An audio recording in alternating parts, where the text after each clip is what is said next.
Commit After Work, le Business Talk, est présenté par Commit, la solution logicielle idéale pour la gestion numérique de vos données en ressources humaines. Et de RIF SA de votre région. Nous rendons la qualité visible.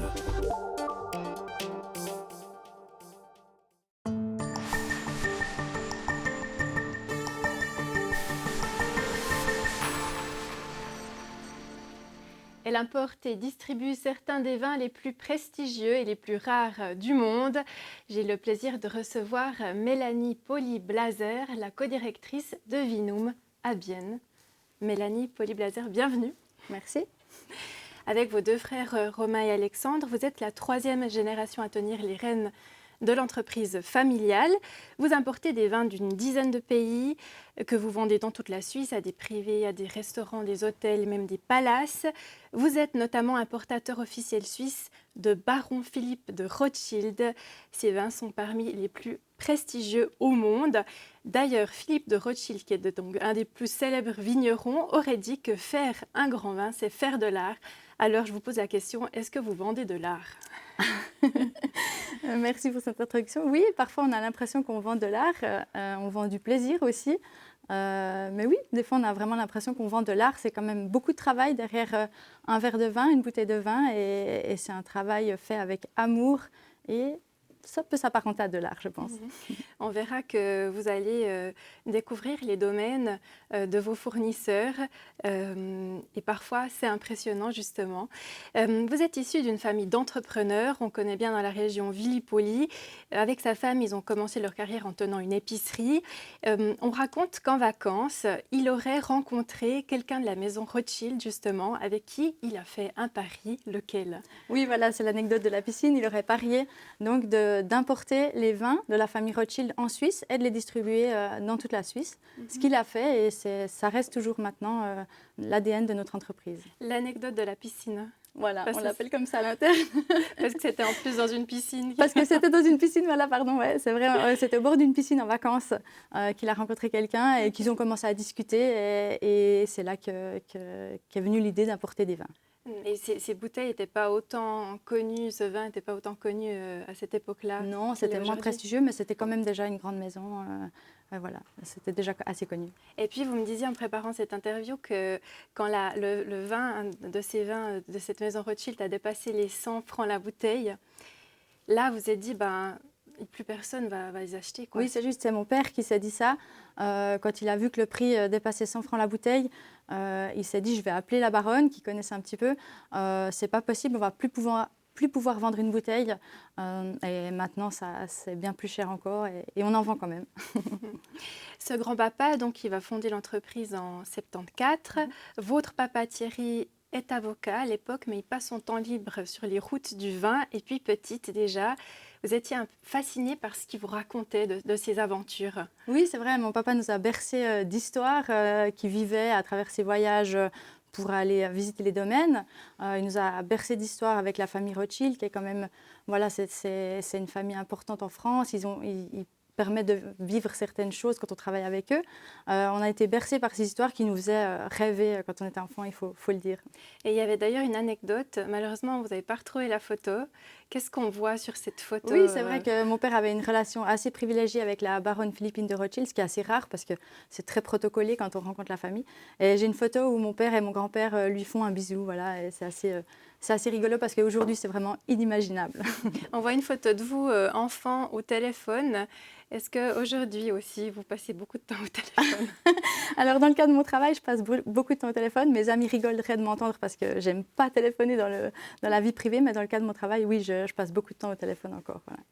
Alors, justement, vous travaillez avec vos deux frères. Vous avez une quarantaine de collaborateurs et collaboratrices. De quoi vous occupez-vous en particulier? Alors, moi, je fais plus la partie vente aux professionnels, donc à la gastronomie, hôtel, restaurant. Ça, c'est une partie que je fais moi. Mon frère Romain fait plus les privés, avec aussi mon père qui travaille encore avec nous. Et puis, je fais aussi plus, on a l'habitude de dire, je fais plus les humains dans ce qui est interne, donc la partie RH. Et mon frère fait plus les machines avec la partie informatique. Voilà. Travaillez avec ses deux frères. Vous êtes l'aîné. on peut imaginer qu'il y a certaines dynamiques familiales qui se retrouvent aussi au sein de la direction. Tout à fait, c'est vrai, oui. Alors, on me pose toujours la question comment c'est de travailler avec mes frères. Moi, je trouve que c'est une grande chance. Il y a mon père aussi qui est là, on est encore les quatre, on s'entend très bien. Il y a un grand respect entre nous, une grande confiance aussi, et ça, c'est une chance, je pense, assez particulière d'avoir autant de confiance en ses partenaires, qui sont en l'occurrence mes frères. Et la dynamique familiale, elle a été... parfois, on a dû discuter, parce que parfois, on est trop familiers les uns avec les autres au travail, mais je pense que ça apporte aussi une touche de légèreté qui est agréable. Vous vannez beaucoup. On se vanne beaucoup, oui, c'est vrai. Il n'y a pas de filtre, c'est ça, travailler entre frères et sœurs, il n'y a aucun filtre, donc ça vanne toute la journée. Les pauses café sont parfois plus fatigantes que le reste de la journée, mais voilà, c'est assez sympa quand même. On le disait tout à l'heure, vous allez découvrir ces domaines, c'est souvent des châteaux, c'est là les domaines où ces vins sont créés. Vous partez avec vos équipes. On va voir une photo justement d'un de ces voyages. Vous partez régulièrement avec vos équipes. Cette photo, vous êtes où là? Oui, là on est devant Cheval Blanc, qui est un des vins les plus prestigieux au monde. On a eu la chance de pouvoir faire une tournée pour déguster les vins en primeur en avril. C'est des vins qui ne sont pas encore mis en bouteille. Et on a été invités à déjeuner à la maison de Cheval Blanc avec le propriétaire. Et c'était vraiment un moment exceptionnel. Vous avez l'impression que vous êtes transmis dans une France ancienne, avec ses codes. Il y a de la vaisselle, on a l'impression qu'il faut se tenir très droit, parler très distinctement. C'est des moments qui sont pas dans le quotidien normalement et qui sont assez exceptionnels à vivre. Vous avez une 50aine de fournisseurs de vins, donc beaucoup en France, en Italie, en Espagne, mais vous allez aussi chercher du vin ailleurs. Oui, c'est nos principaux pays, mais on a aussi des vins de plus loin, d'Argentine, de Chili. On a maintenant des vins tchèques, par exemple, aussi. On a quelques vins allemands. Voilà, on se diversifie un petit peu. Mais la France, l'Italie et l'Espagne restent nos 3 principaux pays. Alors justement, du vin tchèque, c'est nouveau. C'est des nouveaux pays comme ça qui... Voilà, c'est des pays qui émergent. On a beaucoup de demandes pour qu'ils soient représentés chez nous. Là, ils étaient au Palace Hackstad, on a fait des liens. Ils ont une équipe assez exceptionnelle. On a aimé leurs produits et on a décidé de les représenter. Ça se fait un peu comme ça. Nous, on décide toujours, on goûte nos vins. Donc, on goûte les vins qui demandent à être représentés par notre maison. On connaît les équipes et puis des fois, on se dit oui, il y a un potentiel, des fois pas. Voilà, en l'occurrence, avec la Tchéquie, on a lancé un essai. Voilà. Des vins suisses, vous en vendez aussi? On vend également des vins suisses, oui. On a une antenne qui s'appelle Domaine Direct, où on travaille avec certains fournisseurs suisses qui proposent leurs vins par notre maison. Voilà, je dis toujours, c'est pas notre cœur de domaine parce qu'on est parfois l'intermédiaire de trop dans les vins suisses. Les Suisses ont l'habitude d'aller chercher leur vin chez le vigneron qu'ils connaissent souvent parce que c'est très local, mais ça permet quand même de proposer, voilà, on a des vins des Grisons qu'on peut proposer à des gens qui habitent à Genève et je trouve ça intéressant, vice-versa aussi. Donc voilà, on offre une plateforme pour les vins suisses aussi. Et une fois qu'on a un contrat avec un nouveau fournisseur ou un fournisseur, il faut pouvoir vendre ces vins. Là, vous avez quand même un peu la pression. Là, on a la pression, oui. Donc nous, on a un peu des fois la double pression. On a la pression parce qu'il faut trouver des clients, il faut vendre nos vins. Et on a la pression des fournisseurs avec qui on conclut des partenariats, parfois des exclusivités. Mais l'exclusivité implique aussi beaucoup de pression parce que c'est sûr, eux, ils comptent sur nous pour les représenter, pour vendre leurs vins. Et c'est vrai que parfois, on se sent mis sous pression des deux côtés. On n'est en fait jamais le client. Surtout dans le monde du vin, le distributeur n'est pas réellement un client par rapport au fournisseur. Plutôt un partenaire de travail, mais un partenaire avec parfois beaucoup de pression. Vos stocks comptent 1 million de bouteilles à peu près. Oui. Ça pose quoi comme défi? Oui, ça pose beaucoup de défis logistiques. On a une équipe de logisticiens qui est très petite, qui fait un très bon travail. On a un chef de cave qui est assez exceptionnel, qui fait un très bon travail. Et ça pose des défis énormes de sécurité aussi, de place. On a parfois des problèmes de place. Si on ne vend pas assez, on est confronté un petit peu à où on va mettre le vin. C'est toujours une crainte qu'on a. Et puis les vins doivent garder leur goût, Tout à fait, voilà. j'allais dire. Alors on doit avoir on garantit aussi à nos clients que les vins soient stockés de manière vraiment optimale. Pour ça, on a refait d'ailleurs assez récemment tout le système de climatisation avec l'énergie solaire. Et ça, c'est quelque chose auquel on porte une grande attention. Ça nous arrive que des vins ne soient plus bons. Là, on a des garanties, on rembourse, on change le vin parce que voilà, on aimerait vraiment que nos clients aient la satisfaction totale. Et chacune des bouteilles, vous les avez goûtées. En tout cas, chaque type de vin. Chaque type de vin a été goûté, voilà. J'ai pas le pire métier du monde. Là, on voit justement un vin que vous vendez. C'est un vin Château Mouton Rothschild, encore une fois, qui est déjà pas mal cher. Oui. Ce type de vin. C'est dans les combien? Oui, là, on est dans les 400 francs, 400-500 francs la bouteille pour ce vin. Et pour le vin le plus cher que vous vendez? Dans les vins les plus chers qu'on a en ce moment, ça doit être dans les 1600 francs, un vieux château d'Yquem. Là, on tourne dans les 1600 francs. Parmi vos clients, vous avez des collectionneurs aussi? On a des collectionneurs, notamment pour Château Mouton Rothschild. Il y a des gens qui font vraiment la collection de tous les millésimes. Donc un millésime, c'est une année dans le monde du vin. Et on a des gens qui font des collections assez impressionnantes, parfois de 1945 jusqu'à aujourd'hui. Il leur manque presque aucune bouteille. Donc c'est des choses qui ont une grande valeur. Et ça, on a dans nos clients, bien sûr. Et puis là, chaque étiquette, en tout cas de cette maison-là, fait appel à il y a un artiste derrière chacune des étiquettes. Tout à fait. Vous parliez de l'art au début de notre discussion. Ici, la maison Rothschild, pour le Château Mouton Rothschild, depuis 1945, chaque année, c'est un autre artiste qui crée l'étiquette et qui sort une étiquette. Et depuis quelques années, ils font un événement le 1er décembre pour révéler cette étiquette au monde entier. Vous essayez aussi d'attirer un nouveau type de clientèle. C'est un peu votre stratégie avec vos frères. Alors là, c'est des vins qui coûtent moins cher, mais là aussi, vous travaillez sur l'étiquette, ça compte? Oui, ça compte, l'étiquette compte. Alors là, c'est une gamme un peu particulière, on l'a un peu vraiment fait presque à part de Vinum parce que c'est quelque chose qu'on voulait atteindre un public plus jeune, mais on a aussi des étiquettes ou des vins, on travaille avec les producteurs qui nous font des vins plus accessibles, et puis on essaye, c'est bien sûr, de toucher les collectionneurs, comme on l'a vu avant, mais aussi les gens, je vais dire comme vous et moi. Moi, je ne bois pas du Château Mouton Rothschild tous les jours. Il y a des vins de très bonne qualité qui font vraiment un grand plaisir à boire, plus accessible pour tous les porte-monnaies. Et ça, c'est aussi important pour nous. Voilà. Notre ligne, c'est toujours la qualité. Voilà. Vous avez entre 20 000 et 30 000 clients, et justement aussi des grands palaces. Il y a beaucoup de concurrence, il y a beaucoup de marchands de vin en Suisse. Comment on fait pour toucher cette élite-là, pour garder ses clients, pour en avoir des nouveaux de ce calibre? Alors nous, on a vraiment une philosophie, on va dire le client lambda, la petite grand-maman qui achète son vin pour faire plaisir à sa famille une fois par semaine est autant important qu'un palace. Je le dis, ça sonne un peu toujours bateau, mais pour nous, c'est vraiment important.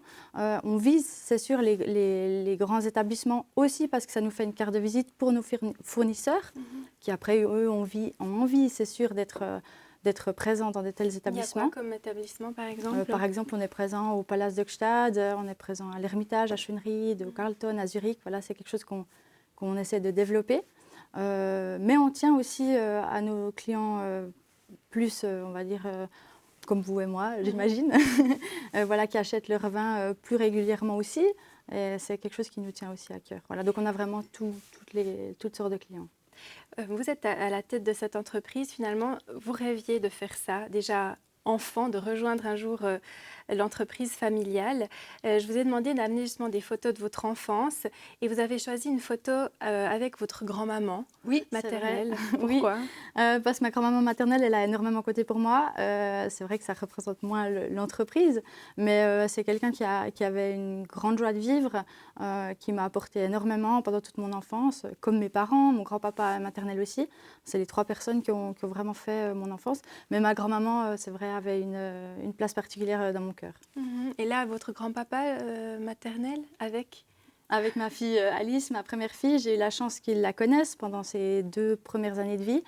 C'est vrai que comme j'ai eu un peu des congés par rapport à la maternité, j'ai vraiment passé beaucoup de temps avec mon grand-papa. Et voilà, on a eu beaucoup de discussions aussi. J'ai un grand respect pour les personnes âgées. Je trouve que c'est des livres d'histoire vivants. Et mon grand-papa m'a transmis ça. Et voilà, mes grands-parents maternels ont énormément compté pour moi. Ouais.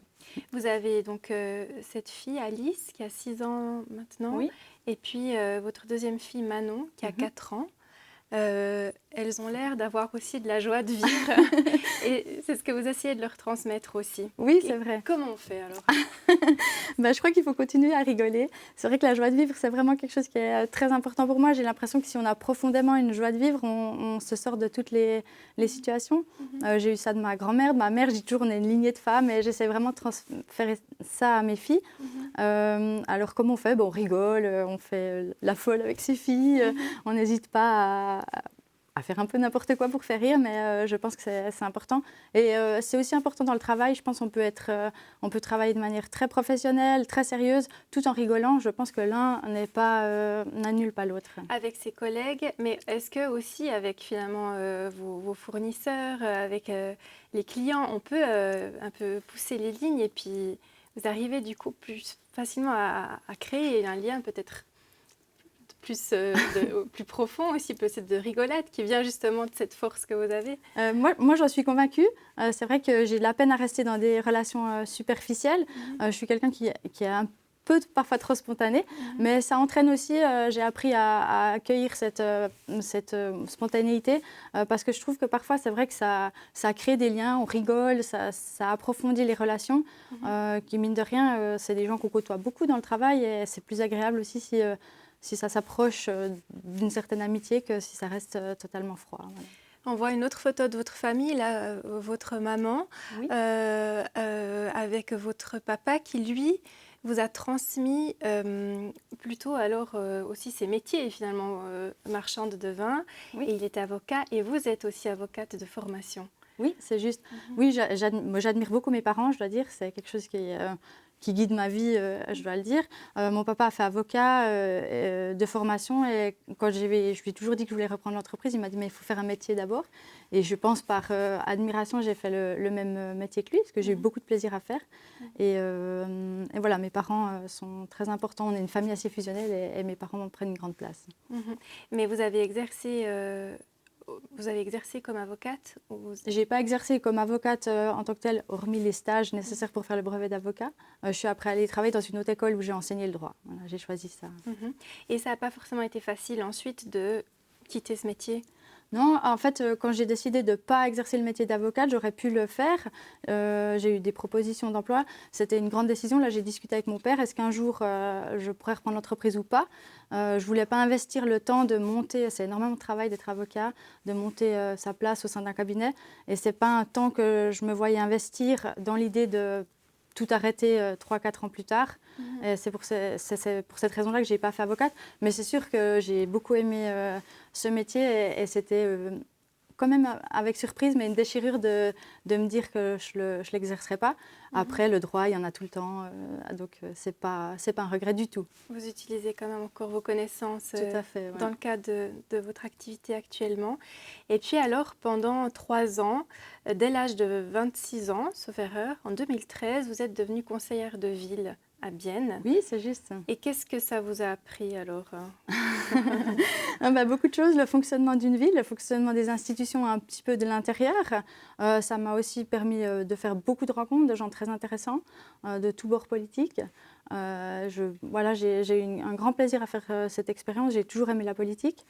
Et puis après, voilà, quand j'ai repris l'entreprise, j'ai arrêté cette voie-là parce que je pense qu'on ne peut pas tout faire. Sinon, je suis aussi devenue maman.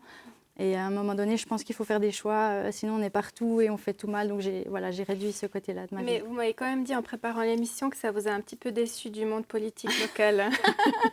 Oui, non, ça ne m'a pas déçu du monde politique local. Ce qui m'a déçu, je le dis volontiers, c'est que j'ai trouvé que pour une ville qu'on devrait gouverner tous ensemble, dans un intérêt commun. Parfois, si une idée venait de la gauche, la droite était contre par principe, et vice-versa. Et ça, c'est quelque chose, peut-être un peu naïvement à l'époque, que j'avais sous-estimé. Pour moi, une ville, c'est quand même pas immense. Et je trouve qu'on devrait aller dans des intérêts communs. Et s'il y a une bonne idée, qu'elle vienne de la droite ou de la gauche, la travailler ensemble. Moins d'idéologie. Voilà, moins d'idéologie. Et moins d'ego aussi. C'est quelque chose un peu moins d'ego, c'est sûr. Mais ça, c'est dans tous les domaines, je crois. D'accord. Finalement, voilà, vous admirez beaucoup votre famille. Mais est-ce que finalement de travailler, de rester au sein de la famille, tout ça, est-ce que la vision des choses, elle n'est pas un peu trop étriquée parfois? Oui, c'est une bonne question. Parfois, oui. Parfois, c'est pesant. C'est vrai qu'on a une famille assez fusionnelle, je pense. Et c'est vrai que parfois, il y a des jours où on a envie de casser la porte et de se dire bah non, je fais toute autre chose avec toutes les autres personnes. Mais en fait, on y revient vite. Après, autour d'un bon repas en famille, on rigole, on se dit non, en fait, j'ai de la chance. Et voilà, je me sens très chanceuse de ça. On parlait d'ego. Pour tester un vin, il faut aussi laisser de côté son ego, dans le sens où vous disiez que parfois on sacralise trop aussi le monde du vin. Oui. C'est très prestigieux, on a l'impression que c'est élitiste et que en fait vous essayez de désacraliser ça. Oui, c'est vrai, je fais beaucoup de dégustations et souvent les gens ou dans les foires me disent « Ah, mais moi je ne sais pas, j'y connais rien ». Or, vraiment, j'ai cette conviction, il n'y a pas besoin de connaître, c'est du goût, tout le monde a du goût. Tout le monde a un odorat, ou presque, mais je veux dire, on peut ressentir quelque chose et vous n'avez pas besoin d'avoir fait 1 minute d'école d'œnologie pour ressentir quelque chose en buvant du vin ou en percevant un parfum qui en ressort. Donc, pour moi, c'est vraiment quelque chose, je trouve qu'il faudrait oser dire son avis. Il n'y a pas de juste, il n'y a pas de faux, c'est du goût, voilà. Par contre, vous aimeriez bien vous-même, ce que vous me disiez, faire pourquoi pas une fois une formation? Oui, c'est quelque chose que j'aimerais bien. J'ai vraiment fait beaucoup de dégustations et ça me plaît beaucoup. Au fur et à mesure du temps, on développe un intérêt. C'est quelque chose que j'aimerais bien faire en formation. Mes enfants sont aussi maintenant un peu plus grands, donc je peux aussi prendre le temps de me reformer un petit peu. On va terminer avec encore 2 photos. Une de vos amis de toujours, oui. Qui vous soutiennent. Oui, c'est vrai, vous m'aviez demandé des gens qui me tenaient particulièrement à cœur. Et c'est vrai que c'est 2 amis avec lesquels je suis amie depuis plus de 20 ans. Et aussi, quand on est maman et chef d'entreprise, on a besoin d'avoir des amis sur lesquels s'appuyer. Et vraiment, elles sont là, que ce soit avec nos enfants respectifs, sont les 2 marraines de mes filles. Je suis marraine de leurs enfants aussi. Et c'est quelque chose qui m'apporte un grand bonheur, mais aussi une grande aide dans mon quotidien, parce qu'il faut des fois un peu manager. Et voilà, je tenais aussi à souligner ça, que c'était important. Et puis une dernière photo de vous en train de courir parce que vous aimez beaucoup la course. Qu'est-ce qu'on peut vous souhaiter? On a l'impression que vous filez droit devant vous là pour la suite, pour votre chemin. Ben voilà, ouais, je rêverais de faire un marathon, donc voilà, de faire un marathon en course et puis aussi de faire un marathon dans le succès de l'entreprise avec mes frères, que ça perdure, la bonne entente, avec mon père aussi, et qu'on développe l'entreprise de manière fière en tant que 3e génération. Voilà, c'est une pression d'être la 3e génération et qu'on y arrive. Voilà. C'est une pression. Oui, c'est quand même une pression, ouais. Mais une pression agréable, mais une pression, ouais. Merci beaucoup en tout cas pour cet entretien et cette introduction dans ce monde du vin. Merci et bon vent à vous. Merci. Merci beaucoup à vous de nous avoir suivis et belle suite de programmes sur Télé Bilingue.